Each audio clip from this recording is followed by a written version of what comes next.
categories: aviation, levees and flood control, ports, solid waste, transportation, urban runoff, wastewater, and water, all listed as the key building blocks of the state. While the grades are higher, California's overall grade improves only from a C- in 2006 to a C today.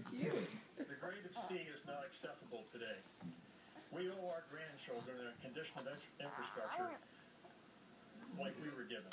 While there were no failing grades, only the ports was above a C, a B- due to improvements in security and organization. Oh yeah, The baby. grade actually got worse, from a C+ 6 years ago to Yeah. a C today. Having fun.